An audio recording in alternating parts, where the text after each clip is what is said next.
금생과 내생에 약속이 있느니라.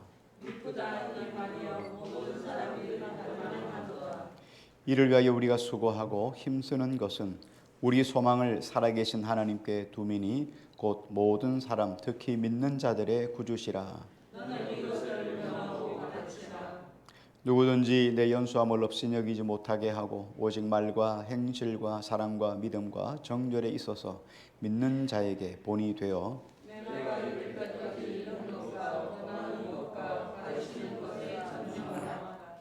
내 속에 있는 은사 곧 장로의 회에서 안수받을 때에 예언을 통하여 받은 것을 가볍게 여기지 말며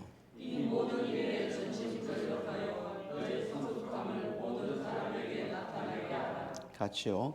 내가 내 자신과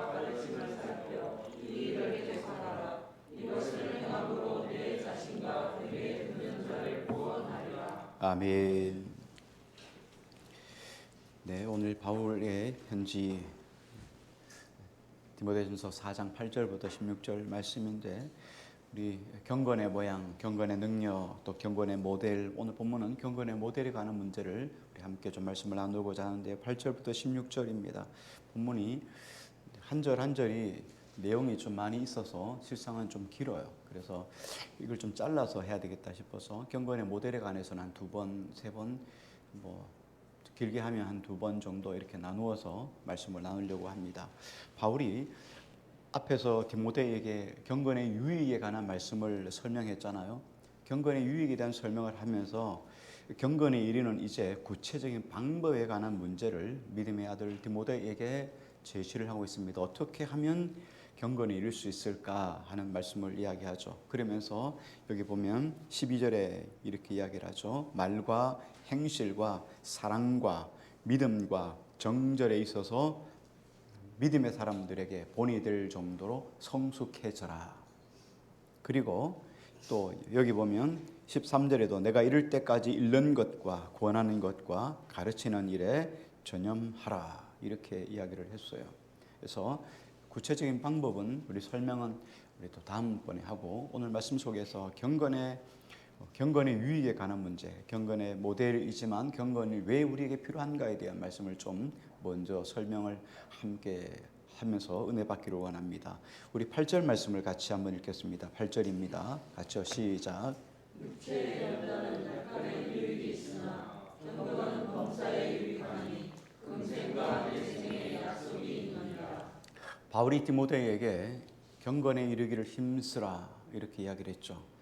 자, 경건에 이르기를 힘쓰라라고 말씀하신 이유가 뭐냐면 경건을 통한 유익이 얼마나 큰가 이 이야기를 설명하려고 하는데 경건을 통한 경건의 유익이 얼마나 큰지를 설명하기 위해서 반대급부로 지금 육체의 역주의 연습의 유익을 설명해 주고 있어요. 다시 말하면 이 두 개를 같이 대조해서 설명하는 하나는 육체의 연습, 하나는 경건의 연습인데 이 두 개를 설명하면서 육체의 연습을 통해서 더 강조점을 경건의 연습에 두고 있는 거예요.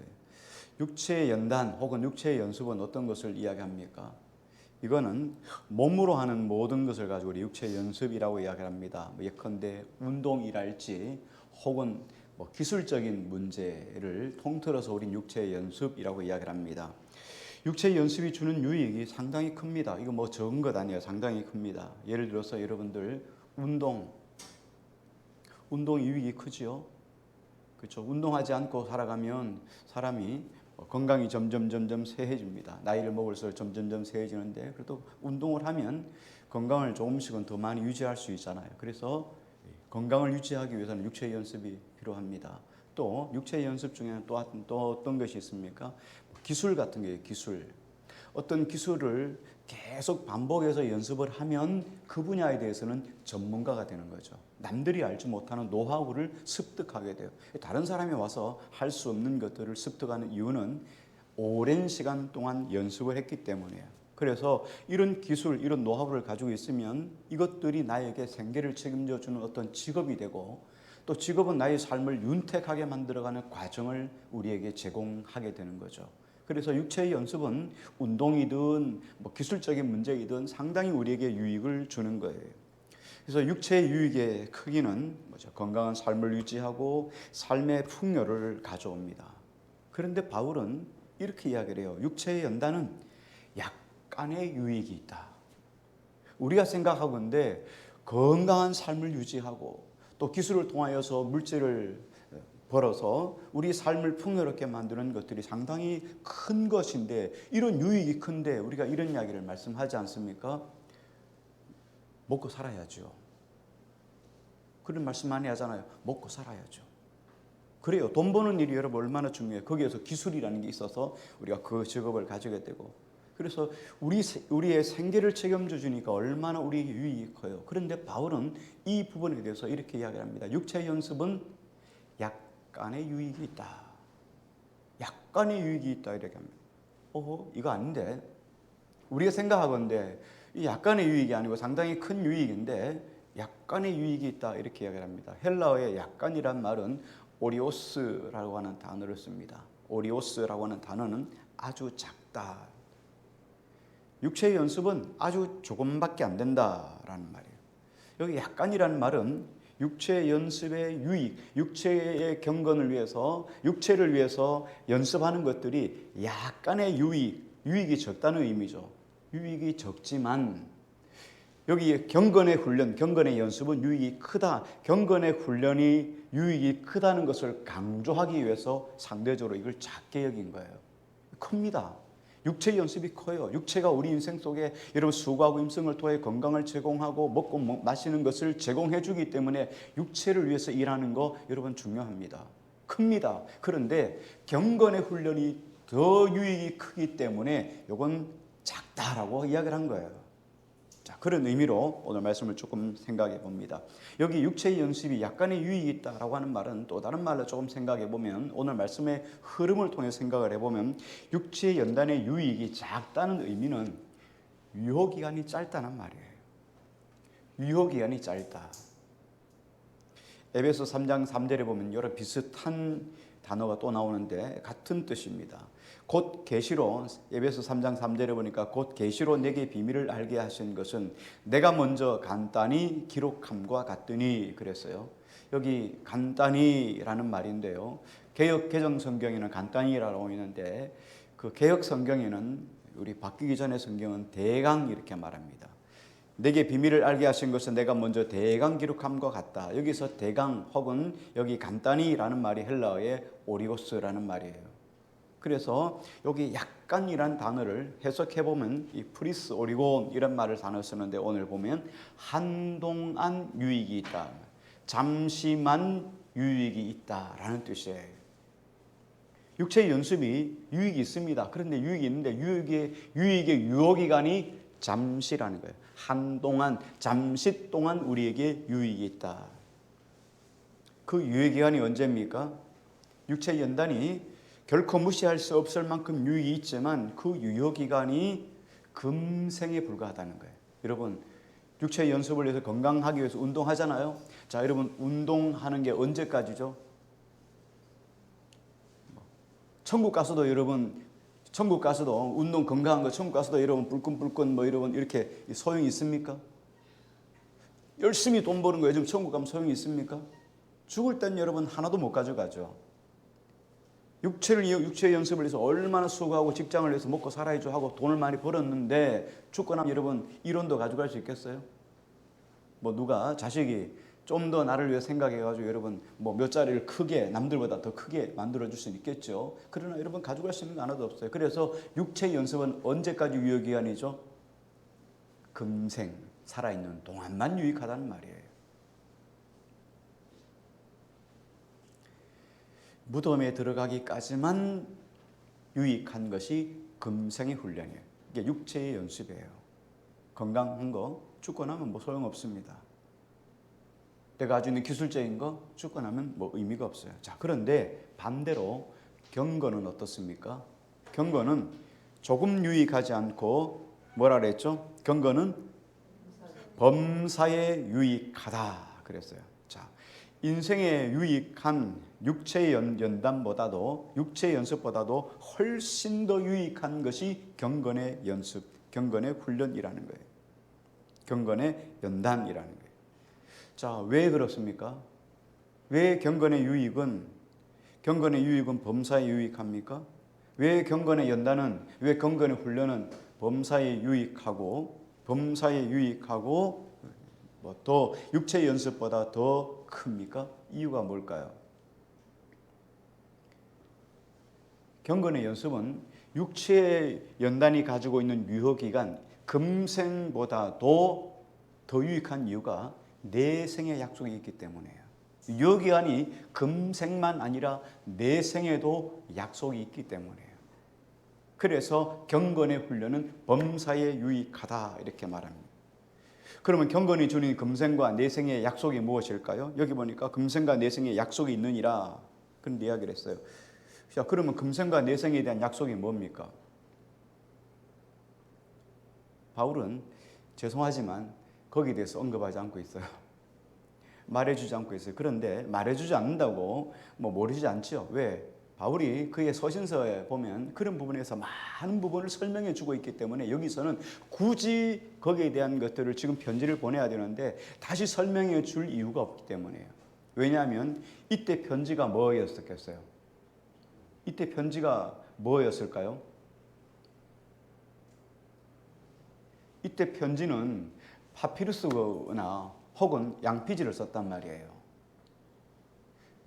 그렇죠? 종이가 있지 않잖아요. 종이가 많지 않은 시대잖아요. 지금 종이가 흔하지 않아요. 종이가 아주 값비싼 거란 말이죠. 그러니까 이 당시에는 지금 뭘 썼냐면 파피루스나 혹은 파피루스가 있죠. 그 갈대 같은 나무 잎을 눌러가지고 만들어서 벗겨가지고 그걸 눌러가지고 만드는 것이 파피루스예요. 이집트에 가면 성지순례 때 보면 파피루스에다 그림도 그려놓고 이렇게 팔기도 하죠. 파피루스인데 혹은 양피지예요. 양을 잡아서 양 가죽을 얇게 치매내고 그 가죽에다가 쓰는 거예요. 그러니까 양을 지금 디모데전서나 디모데후서, 디모데전서를 쓰는데 양을 몇 마리 잡았겠어요? 아주 가는 붓으로 쓰면은 글씨를 잘 모르잖아요. 그러니까 아주 작게 써도 양을 몇 마리 잡았겠어요? 여러 마리 잡았겠죠. 그러면 그 양피지에다가 지금 편지를 써가지고 말아가지고 지금 가야 된단 말이죠. 그러니까 군더더기가 있으면 안 되잖아요.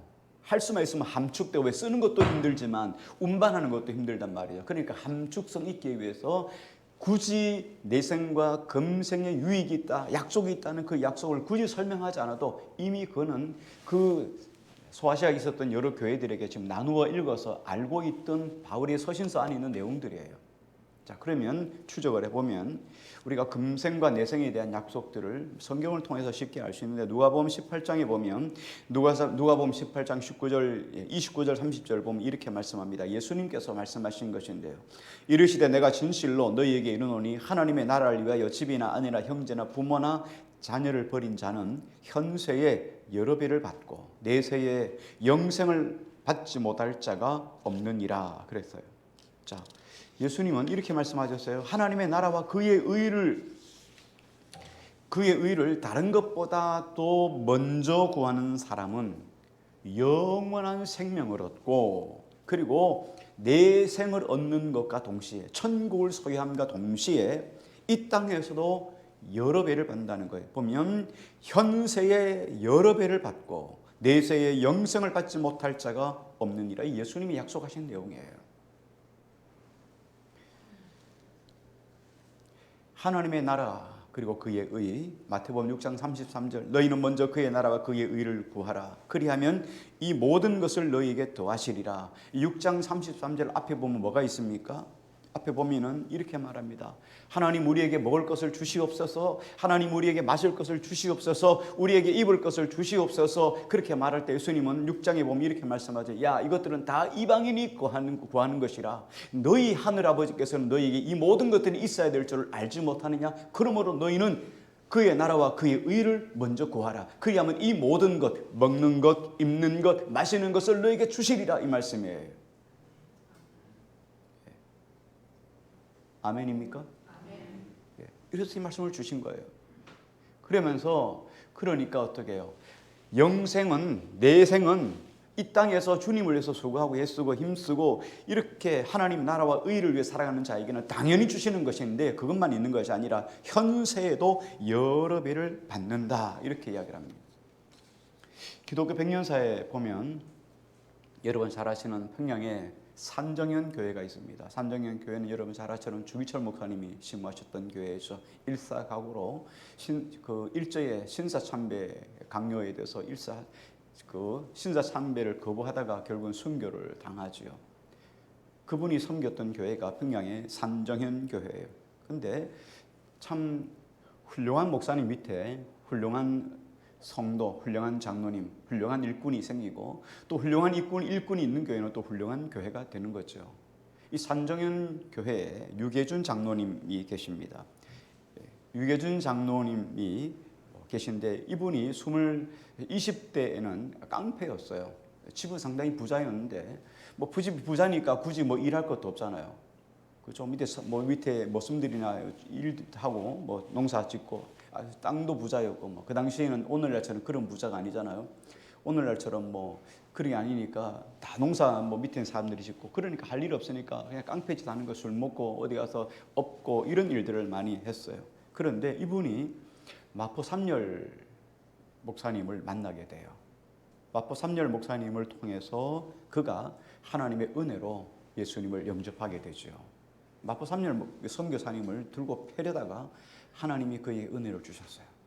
그래서 그때부터 바뀌어가지고 감동을 받아서 자기가 데리고 다녔던 깡패 그룹을 해체시켰죠. 오늘로 말하면 깍두기 조폭들을 단체를 다 없애버렸어요. 다 없애버리고 그리고 교회에 나오기 시작합니다. 25살에 윤덕준이라고 하는 여자와 결혼을 해가지고 6남 2녀를 두었습니다. 그때 6남 2녀를 두었을 때 첫 번째 유기원이라고 하는 아들을 낳는데 결혼을 했는데 아이를 못 낳았어요. 6년 동안 하나님 앞에 기도하고 간구했더니 6년째 하나님이 그에게 아들을 주셨어요. 너무너무 기뻐가지고 등남 축하 이렇게 해가지고 하나님 앞에 교회를 건축했어요. 미림지 교회라고 하는 교회를 건축을 할 정도였어요. 45살에 산정현 교회가 장로가 되었는데 교회 장로가 되었는데 이때 함께 장로직을 임직을 받은 분들이 조만식 선생님 그리고 오윤선 이 세 사람이 함께 장로가 되었습니다. 신사참배 문제로 교회가 우리는 신사참배하지 않겠습니다라고 주기철 목사님이 가결해서 결국은 옥중옥에 갇히게 되죠. 그때 이 산정현 교회가 방향이 목사님의 어떤 신사참배에 우리가 순교 정신을 이어가자. 그렇게 해서 똑같이 이 일들에 대해서 순교 정신으로 신사참배를 하지 않고 교회가 그 뜻을 유지했습니다. 주기철 목사님이 옥중에 가 계신 동안에도 이 유계준 장로님은 끊임없이 그 가정에 식구가 6남 2녀예요. 그러니까 뭐 밥을 얼마나 퍼먹겠어요. 그죠? 매달마다 유계준 장로님이 이 집에 주기철 목사님 댁에 쌀 한 가마씩을 계속 공개할 정도로 이렇게 아주 신실한 분이에요. 결국은 그리고 해방이 되고 나서 얼마 안 있어서 6.25 사변이 일어나게 되죠. 50년 6.25 사변이 일어났는데 6.25가 일어나기 바로 전날 괴뢰군에 잡혀가지고 대동강 언덕에서 순교를 당하게 됩니다. 이때 함께 순교한 사람이 유계준, 오윤선, 조만식 모두 다 함께 순교를 당하게 돼요. 평생 살아갈 동안에 하나님 앞에서 믿음을 드리고 충성하고 헌신하는 하나님을 기뻐하는 삶을 살았죠. 자, 이런 삶을 살았는데 금생에 내생에는 이런 약속이 있지 않겠습니까? 천국에 당연히 갔겠죠. 그러면 금생에 이분이 받은 게 뭐냐? 이 땅에 받은 게 뭐 있습니까? 그런데 이분은 이렇게 힘겹게 헌신하고 믿음으로 살다가 죽었는데 그들의 자녀들을 보면 정말 놀라워요. 금생에도 하나님 복을 주셨는데 자녀들을 통하여 하나님이 복을 주셔서 6남 2녀라고 그랬죠. 장남은 유기원이라고 늦게 낳은 늦둥이였잖아요. 6년 만에 낳았는데 미국에서 의학 박사가 되어서 의사가 되었습니다. 둘째 유기영 부산대 의과 교수 다 이제 오래됐죠. 부산대 의과 교수가 되었고 세 번째 유기선 의학 박사이고 법률가이고 유시천 전에 서울대 법대 학장입니다. 법학 박사이고요. 5째 유기진 미국 시카고에서 외과 의사가 되었고 6째 유기묵 미국 일리노이 주에서 의사가 되었습니다. 7번째 장녀 이인연이가의 장녀 유기옥은 용산에서 누가병원을 유명하죠. 누가병원을 경영했습니다. 그리고 8째 자녀 유기숙 약학사임의 전 숭실대 총장입니다. 대단하죠. 그 후손들이 106명인데 모두 다 하나님께서 적재적소에 하나님이 유명한 사람으로 하나님 들어서 사용해 주셨다는 거예요. 하나님의 약속은 반드시 내 생에만 약속이 있는 것이 아니라 금생에도 약속이 있어요. 여러분, 믿음은 공짜 밥이 없어요. 믿음은 여러분 공짜고 속일 수 없어요. 그래서 성경이 이렇게 말하죠. 스스로 속이지 말라. 하나님은 만홀히 여김을 받지 아니하시나니 너희가 무엇으로 심든지 심는 대로 거두리라. 네. 하나님 앞에서 반드시 우리가 다 내생 있잖아요. 하나님 예수 그리스도를 믿었으니까 반드시 내생의 약속이 있어요. 그러나 금생에 하나님께서 반드시 헌신하고 수고하고 힘쓴 것에 대해서 하나님은 반드시 하나님이 갚아주신다는 거예요. 그런데 뭐 금생에만 약속이 있는 거 아닙니다. 내생에도 하나님이 약속이 있다는 거예요.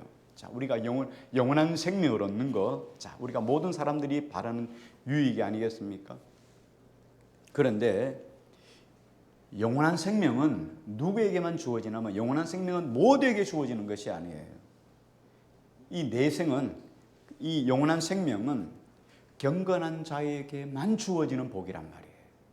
그래서 지금 경건을 강조하고 있는 거예요.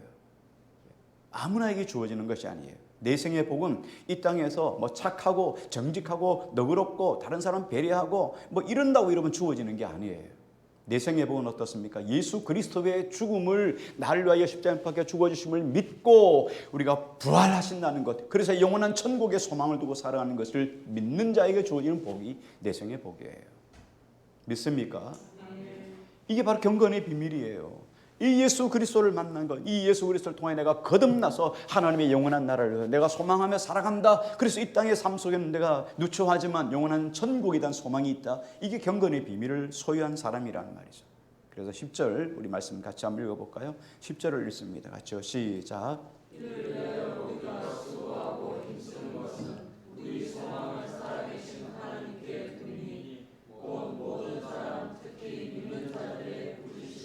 네. 이를 위하여, 다시 말하면 내 생에 복이 있는 줄 아니까 우리가 수고하고 힘쓴다는 거예요. 그래서 우리 소망을 누구에게 두어요? 살아계신 하나님께 둠이니 곧 모든 사람, 특히 믿는 자들의 구주시라. 바울은 이 영원한 생명, 내세에 대한 생명, 영원한 하나님의 생명에 대한 이 가르침을 계속해서 어떻게 가르치죠. 수고하고 힘쓰고 애썼습니다. 이것 가르치는 것 때문에 바울이 고난을 당하고 어려움을 당하고 핍박을 받은 거예요.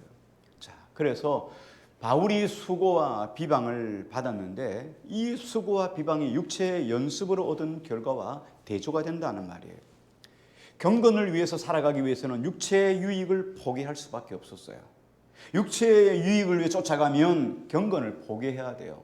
여러분, 둘 다 있으면 좋겠지만 둘 다 우리에게 주어진 것이 아니라는 거예요. 대체로 금생의 유익과 내생의 복은 우리가 대체적으로 그렇죠. 우리가 둘 다 취하고 싶죠. 여러분 어때요? 천국도 가야 되죠. 그리고 이왕이면 이 땅에 잘 먹고 잘 살기를 원하잖아요.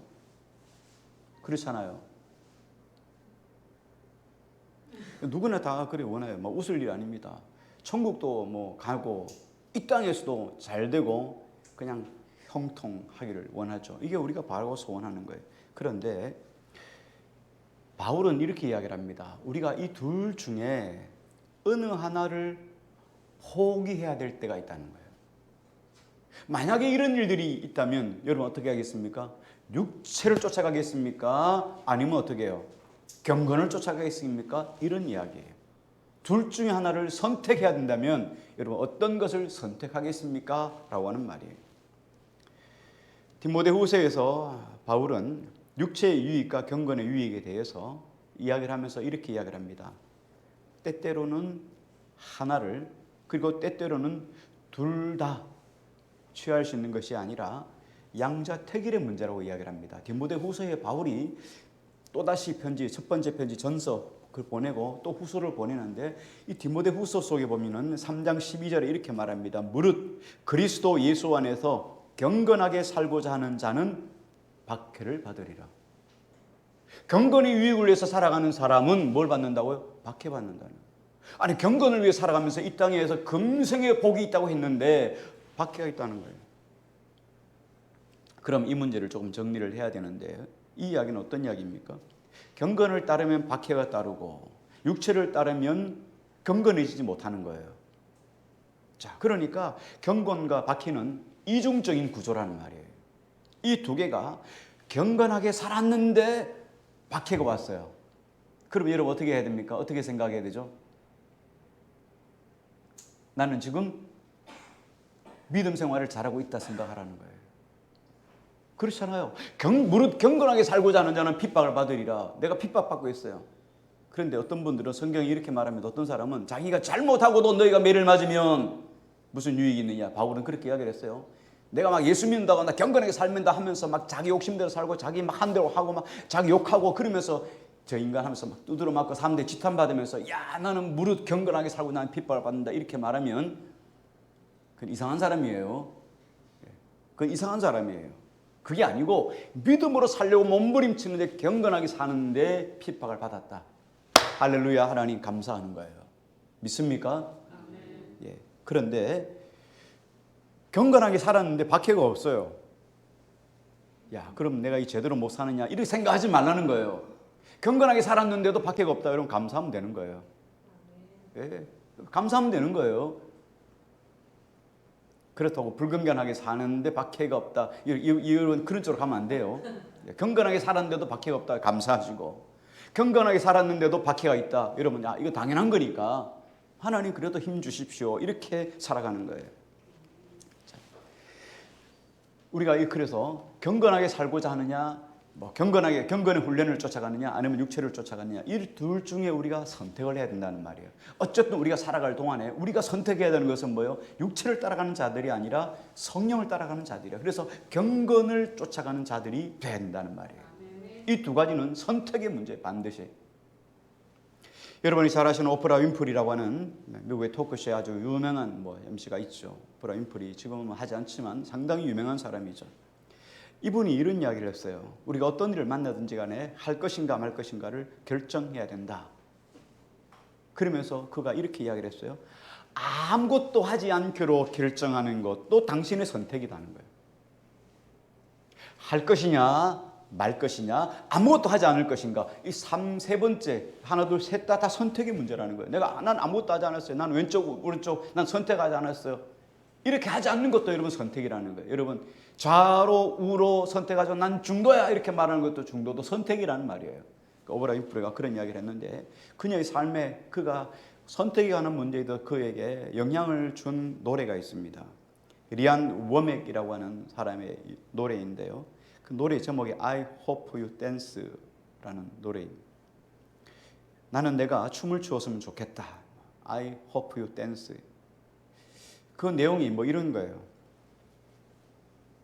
여인이 이제 파티에 갔어요. 파티에 가가지고 파티에 가서 이렇게 누가 춤을 청하잖아요. 우리하고 문화가 좀 다르니까 춤을 청하면 내가 계속 가만히 앉아 있을 것인가 춤을 출 것인가 나는 선택해야 된다는 거예요. 그렇잖아요. 둘 중에 하나는 해야 돼요. 여러분이 어떤 자리에 간다는 건 여러분이 선택하는 자리에 간다는 이야기잖아요.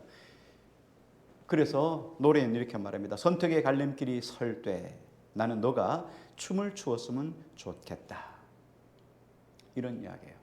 여러분 우리는 무슨 일을 만났는지 선택해야 돼요. 우리는 선택이 여러분 오늘 아침에도 선택하셨어요. 오늘 아침에 교회 갈 것인가, 이 비가 우중충 오는데 교회 갈 것인가 말 것인가 선택하셔야 돼요. 그렇죠?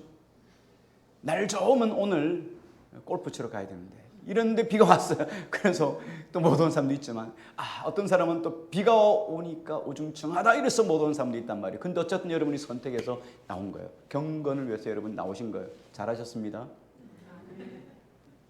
주일은 선택이고 마구 없습니다. 무조건 나와야 되는 겁니다. 바울은 바울은 실상 복음을 전하다가 고난을 많이 당해요. 엄청나게 많이 당해요. 고린도전서 4장 12절 13절에 보면 바울이 이렇게 말합니다. 바울은 복음을 전하다가 고통을 당하고 고난을 받을 때 자기를 박해하고 자기에게 가해를 주는 사람을 향해서 이렇게 말합니다. 내가 모욕을 당하면 저놈 두고 보자 이렇게 하지 않고 모욕을 당하면 축복하고 핍박을 당하면 참고 비방을 당하면 권면했다. 왜 그렇습니까? 왜 그렇죠? 내생의 약속이 있기 때문이라니까요. 내생이 없다면, 천국이 없다면 없어요. 천국이 없다면 우린 정말 불쌍한 인생이에요. 여러분 여기 왜 나와 있어요? 천국이 없다면 여러분 여기 왜 나와 있어요? 천국이 없다면 우린 세상 사람들 중에서 가장 불쌍한 사람이에요. 바울은 내생이 있기 때문에 경건의 유익을 선택했다는 거예요. 경건의 유익을 쫓아가는 것은 하나님을 소망하지 않는 사람은 절대로 선택하지 않는 길이 경건의 길이에요. 그래서 예수님도 그렇게 말씀했죠. 예수님도 산상수훈 마태복음 7장 13절에 보면 이렇게 말합니다. 멸망으로 인도하는 문은 크고 그 길이 넓어 그리로 들어가는 자가 많고 생명으로 인도하는 문은 좁고 길이 협착하여 찾는 자가 적음이라. 여러분 많은 사람들이 대체적인 사람들이 편하고 좋고 넓은 길로 가요. 그러나 경건의 사람들은요 좁고 협착하여 찾는 자가 없는 그 길을 가는 거예요. 이게 믿음의 길, 영광의 길, 주께서 가신 길, 이게 십자가의 길이에요. 그래서 우리는 나는 가리라 비바람이 불어도 나는 그 길을 가리라 결정하고 선택하고 그 길을 가는 사람들이에요. 왜? 영생이 있기 때문에요. 내생의 약속이 있기 때문에. 그래서 경건의 훈련을 하는 거예요. 고린도후서 1장 8절 9절에 보니까 형제들아 우리가 아시아에서 당한 환난을 너희가 모르기를 원하지 아니하노니 힘에 겹도록 심한 고난을 당하여 살 소망까지 끊어지고 우리는 우리 자신이 사형 선고를 받은 줄 알았으니 이는 우리로 자기를 의지하지 말고 오직 죽은 자를 다시 살리시는 하나님만 의지하게 하심이라. 바울도 아시아에서 복음을 전하다가 힘에 겹도록 고난을 받았어요. 그래서 살 소망이 끊어졌어요. 이제 죽었다. 이젠 죽었다. 이렇게 모든 것들을 다 내려놨다는 거예요. 그래서 사형 선고를 받았다. 그런데 그렇게 하나님이 하게 하신 이유가 뭐냐? 자기 자신을 의지하지 않고 죽은 자를 다시 살리시는 하나님을 의지하게 하심이라. 여러분 우리가 그래도 좀 힘이 있으면요 하나님 의지하지 않습니다. 이게 훈련이 잘 안 되면 안 되는 거예요. 경건의 훈련, 여러분 그렇게 경건의 훈련을 하는 이유가 이거예요. 우리는 말이죠 조금만 힘이 있어도 하나님 의지하지 않아요. 그러나 정말 힘이 들면 하나님만 의지하게 돼요. 조금 아프면요 그냥 뻗치고 약 먹고 그래 나요.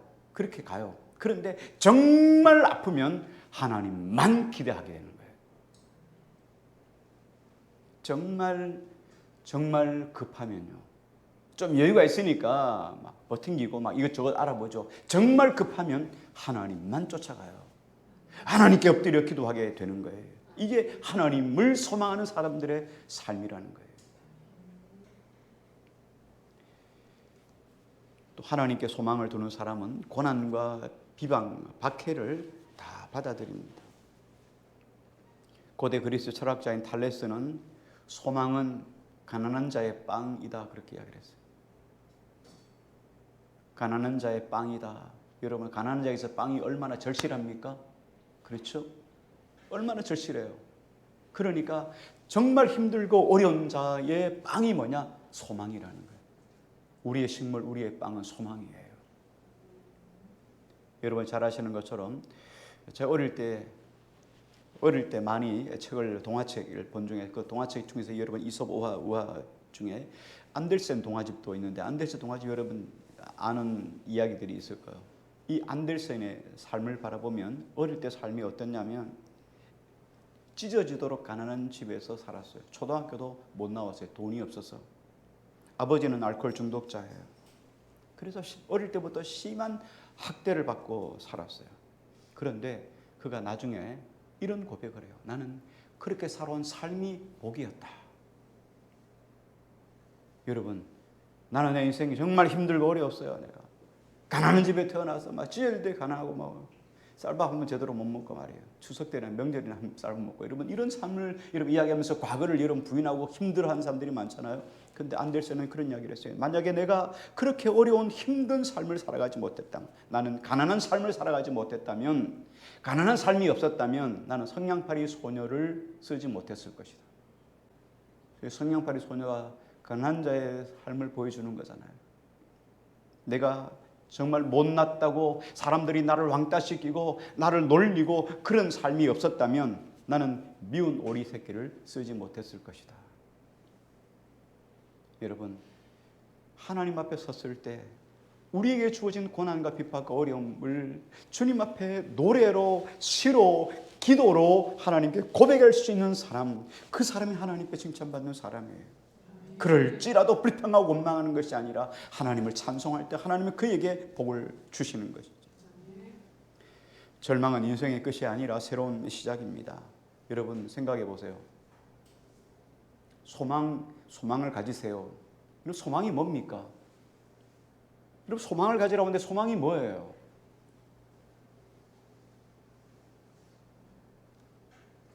절망을 알아야 소망을 알죠. 절망의 자리에 가야 여러분 소망을 알죠. 여러분 부자 되고 싶습니까? 부자가 뭐예요? 가난한 걸 아니까 부자 되려고 하는 거 아니겠어요?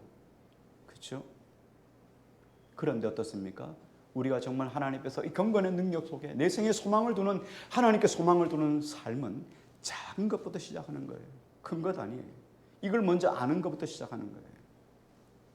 2014년도 미국 텍사스 대학의 졸업식에 해군 제독이었던 맥 레이븐이라는 사람이 졸업식을 하는 사회에 이제 첫 발을 내디디는 청년들에게 자신이 네이비실에서, 우리는 말하면 특전사에서 그 훈련하고 했던, 그 연습했던 그때, 그리고 그때 자기에게 주었던 여러 가지 이야기들 중에서 감명 깊었던 이야기들을 연설로 이야기를 했습니다.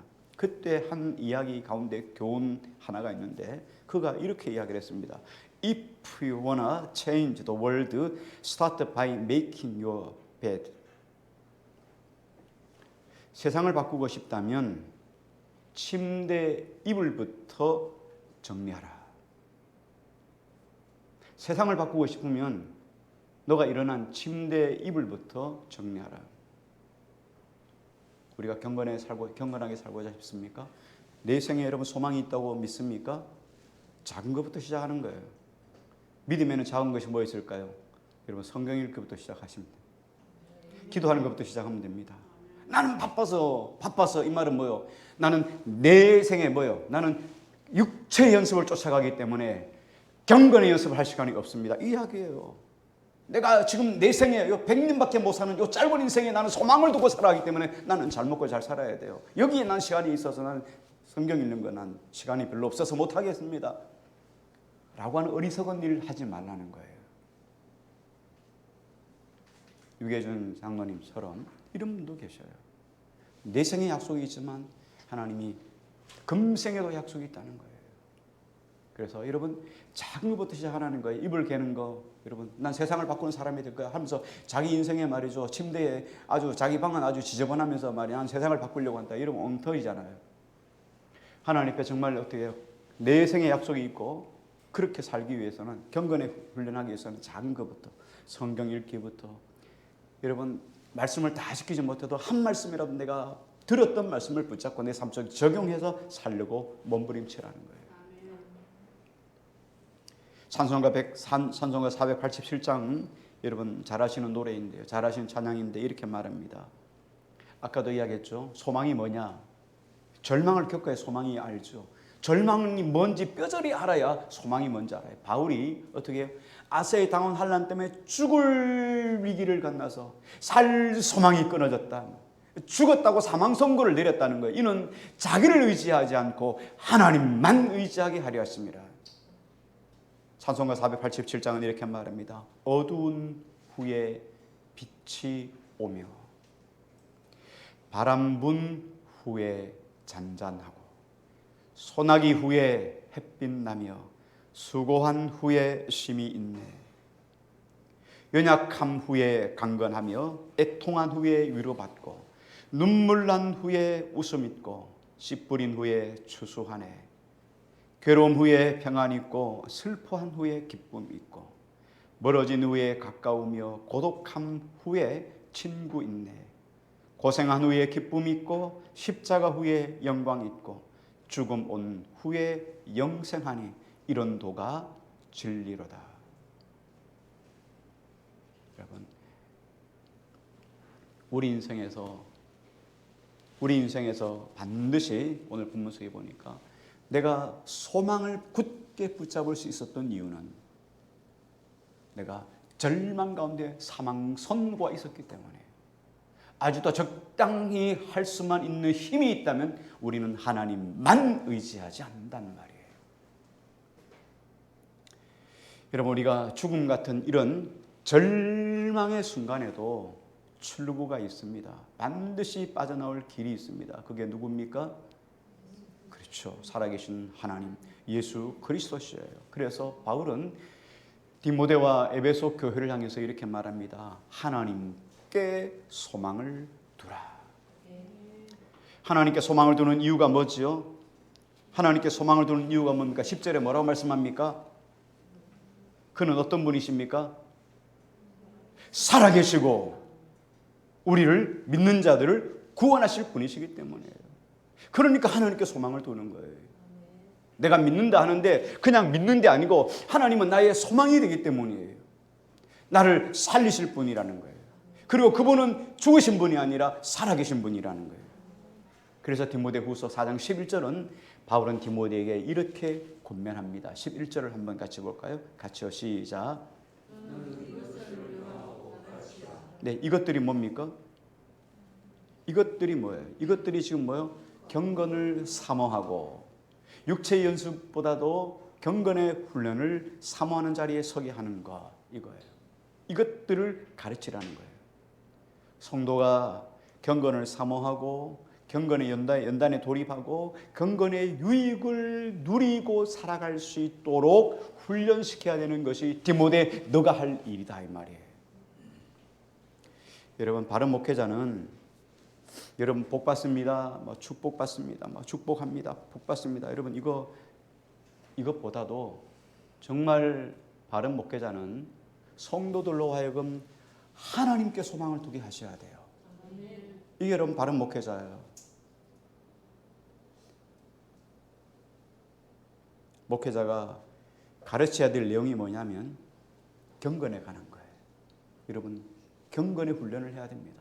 경건으로 나아가야 됩니다. 왜? 이게 우리가 살 길이에요. 왜? 우리의 내생이 있고 금생의 약속이 있는 이것들을 붙잡아야 하기 때문이다 라고 여러분 계속 가르치는 이유가 뭐예요? 이게 목회자가 해야 될 일이고 그리고 하나님께 소망을 두게 만드는 것이 목회자가 할 일이라는 거예요. 그래서 바울은 다른 것 가르치지 말고 뭐라고요? 11절에요. 이것들을 가르치라는 거예요. 이거 제껴놓고 막 정치 이야기 하지 말라는 거예요. 문화 이야기 하지 말라는 거예요. 탁구 이야기, 당구 이야기, 골프 이야기 이런 거 하지 말라는 거예요. 목사가 말이죠. 정치 이야기 쫙 풀어서 이야기를 하고 문화 이야기 쫙 풀어서 이야기하고 막 스포츠 여러분 쫙 풀어서 이야기하는 거. 와, 목사님 세상에 대해서 좀 문화에 대해서 세상에 어떤 흘러가는 것에 대해서 여러분 막 목사님 참 대단한 만능이다 이렇게 합니다.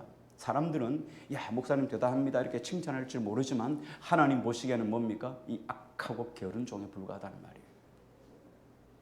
목사는 성도에게 끊임없이 경건의 유익을 위해 가르쳐줘야 돼요. 하나님께 소망을 두도록 계속 가르쳐야 한단 말이죠. 우리가 여러분 이런 이야기가 있잖아요. 손가락을 들어서 달을 가르치면 여러분 뭘 봐야 돼요? 달을 봐야 돼요? 손을 봐야 돼요? 손을 보게 하면 안 된다. 손가락을 보게 하면 안 된단 말이에요. 여러분 뭘 봐야 돼요? 달을 봐야 돼요. 살아계신 하나님께 살아계신 하나님을 이야기하면 여러분 살아계신 하나님을 봐야 돼요. 그렇죠? 가르치는 손가락으로 보면 안 된단 말이에요. 오늘 우리가 작은 것부터 시작했으면 좋겠어요. 경건의 유익은 범사에 유익하고 금생과 내생에 약속이 있다 그랬잖아요. 여러분 자기의 믿음의 분량대로 하시면 돼요. 믿음이 큰 사람은 더 많이 해야 됩니다. 왜? 하나님은 많이 받은 자에게 많이 찾으시고 적게 받은 자에게 적게 요구하니까요. 나는 신앙생활 한 지 얼마 안 됐어. 그런 분들은 여러분 제일 먼저 시작부터 하는 거예요. 성경 읽기부터 한번 해보는 거. 하루에 여러분 한 장만이라도 읽으시면 돼요. 오늘 여기 보니까 누가 보면 다 읽었는데 누가 보면 24장인데 여러분 6일 동안 뭐 주일은 쉬고 6일 동안 해도 4, 6에 24 여러분 하루에 넉 장인데 넉 장 안 읽어도 돼요. 여러분 한 장씩만 읽으세요. 교회 나온 지 얼마 안 되시고 이런 분들은 한 장 읽는 것도 벅차요. 한 장 읽는 것도 막 1시간이 걸릴 수 있어요. 그러나 신앙생활 여러분 10년, 20년 이렇게 하면 여러분 달라져요. 여러분은 성경 읽는 거 가지고 안 돼요. 성경 읽는 것도 안 돼요. 기도하셔야 돼요. 여러분이 기도의 자리를 만드셔야 돼요. 여러분이 집에서 기도 못하시면 새벽 예배 나오셔야 되고 여러분 금요 기도에 나오셔야 돼요. 이게 여러분 경건의 훈련이에요. 그 경건의 훈련하지 않고 여러분이 하나님 앞에 복을 받고 이러면 안 되잖아요. 목사는 어떻게 해야 돼요? 여러분이 경건의 훈련을 통해서 하나님 앞에서 금생에 복을 받는 자가 되게 해야 되잖아요. 아무것도 없으면 여러분 심지 않으면 아무것도 거두는 것이 없잖아요. 그럼 목사가 히히하고 넘어가는 게 좋을까요? 아니면 여러분 앞에 스트레스 받더라도 기도하셔야 됩니다 라고 말하는 게 좋을까요? 선택하셔요. 자주는 안 하지만 예배 때마다 할게요. 여러분 기도하셔야 돼요. 경건의 훈련을 하셔야 돼요. 그게 하나님께 소망을 두는 거예요. 여러분 세상 것은 운전도 여러분 운전하다가 한 10년 안 해도 운전 또 할 수 있습니다. 그런데 경건의 훈련은요. 기도하다가 한두 달 쉬어버리면 기도 문이 안 열립니다. 성경 읽다가 잠시 성경 읽는 거 그만두면요. 다시 성경 읽으면 다시 원점 돌아와요. 한 장 읽는데 1시간 걸리잖아요. 성경을 계속 읽으면 여러분 한 장 읽는데 5분도 안 걸려요. 그런데 다시 몇 달 쉬고 다시 읽으면 다시 1시간 걸려요. 들어와야죠. 들어와야 성경을 읽죠. 그러니까 여러분 끊임없이 경건의 훈련을 통하여 살아계신 하나님께 소망을 두는 저와 여러분 되시기를 주의 이름으로 축원합니다.